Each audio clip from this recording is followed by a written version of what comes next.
Yung aking pinagbubuntis, Diyos kayo, propeta rin sa akin ni anak ng Diyos. Hindi ako ganon. Anong dahilan ba siya nagpunta doon? Inalagaan niya yung kanyang pinsan.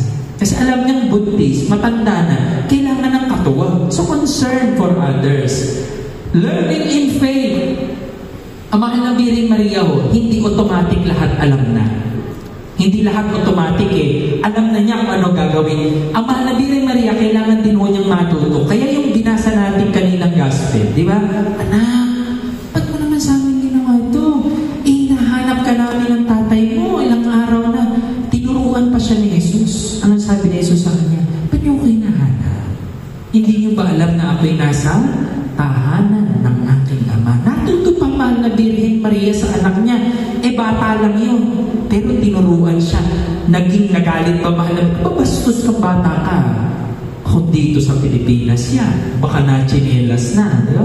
Sumagot ka! Sumagot ka! Pag sasagot na may bata, aba, sumasagot ka pa. Gagalit kay magulang. Diba? Pinasasagot mo eh. Sumagot ka! Sumagot! Saan ka galing? Saan ka? Aba, sasagot ka pa. Okay, kung dito yan napagalitan pa siguro. No? Pero mahal na Birheng Maria natuto. At pangwakas ko, inalay niya. Tingnan mo ninyo, no? Ito ay turo sa amin ng nasirang Monsignor Benco. Sumalangit nawa ang kaluluwa ni Monsignor Benco. Sabi niya, hindi maganda ang isang imahe, ang isang puon, na kapag ka yung Kalbaryo, si Maria ay kaya nakahandusay, naglulupasay. Pag nakita niyo sa mga painting, sa mga puon, nakahigang ganyan at hirap na hirap, di ka maganda yun. Bakit? Ano nakalagay sa Bible?